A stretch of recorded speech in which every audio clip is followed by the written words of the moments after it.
What is going on, guys? Welcome back. Commentary for you. Want to thank my sponsor, Steel Supplements. Link and discount code down in the description. You also know I talk all the time about my Glance LED. It's going to change the way you watch sports, play video games, work in many cases. All you need to do, buy yourself one of these units. Tell it what you want to see. Major League Baseball, NBA, NHL, NASCAR, UFC, doesn't matter. Even if it's just weather, stocks, news, it's going to keep you up to date. Again, no subscription fee. All you need to do is plug it in, tell it what you want to see, and it is going to do just that. Change the way I make content, change the way I play video games, and I know it will do the same for you. Now, I'm a big Cedric Mullins fan. If you follow my community tab, you know that. And as far as Cedric is concerned, front page of MLB.com, probably top plays in all of sports last night, had a day. And I know a lot of times we get caught up with the home run robbing catch, but the reality is, yes, if you go back to Seattle last year, it was a critical game for Cedric. Basically robs a home run, hits a home run, wins the game all by himself. But, this to me is just as crucial. This was an RBI double for sure that he took back. Exactly what Cole Irvin needed, by the way. Keeps points off the board, but more importantly, the play before this, he was waving off Colton Cowser to secure the second out of the game. So he literally accounts for 2 of the 3 outs in the first inning. He comes back later on in the game, hits a 2-run home run in the 5th, gives the Orioles a 6-2 lead.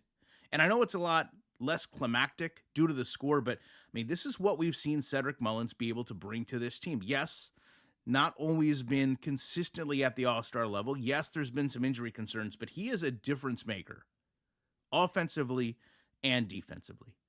Varland for the Twins, he didn't exactly struggle because this is what the Orioles lineup is supposed to do. This is the production we expect from these bats. Make contact, hard contact, 100-plus mile-per-hour exit velocities. And you know what? In games in the past, it hasn't always led to points on the board.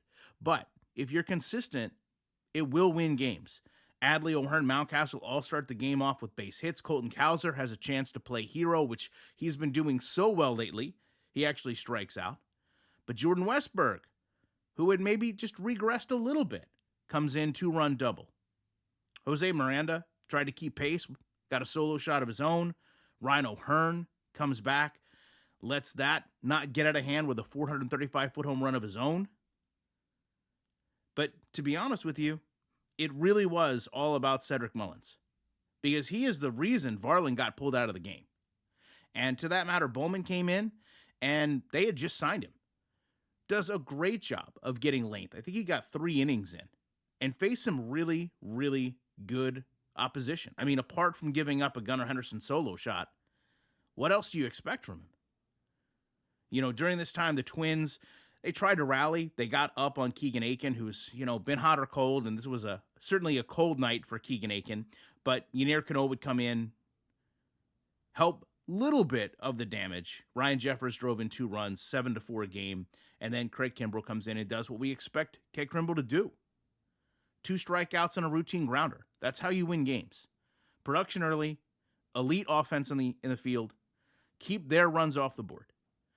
Get more runs than them. I know it sounds cliche, but that's all the Orioles needed to do, and this time they were able to make it happen. But let's be honest.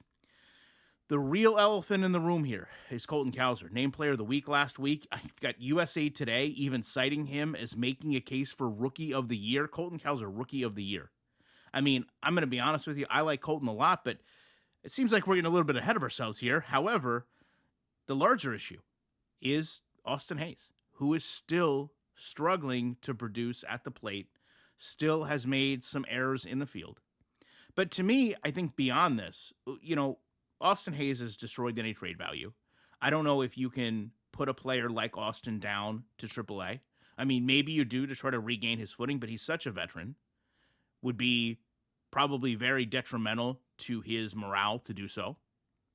But I think beyond that, you have to look at if somebody gets hurt, you have Hayes there, veteran, known presence. Okay, we know what Austin Hayes can do just as much as we know what Austin Hayes has been doing. But with that in mind, I think you really have to look at Mullins, Santander, Hayes. What if only one of them can be re-signed? Not just because of the contracts, the finances, but because there's a lot of players like we've just seen. Colton Cowser, Heston Kjerstad, I'm a huge Kyle Stowers guy, so he's got to play in there somewhere. To me, again, go back to the beginning of this video. I'm biased, I'm partial, but I think Mullins is the guy you have to keep because Anthony Santander is a great, well-rounded player, okay, but he's not an elite player. Yes, he's shown that he can play first base in spring training this year, and that's fantastic. But at the end of the day, I think Adley, I think Gunnar, they can handle the DH role the same way Santander does now. And honestly, his main attribute above that would be above average outfielder, acceptable first baseman in a pinch. You know, to me, if you're trying to build a team that is elite, that's going to put out a better lineup than the opposition night in and night out, it starts with above average players and getting them in every position. And I think when you look at that from that perspective, you know, Anthony Santander is not above average at first base if he needed to play there. He is above average in the outfield, but that's all he brings.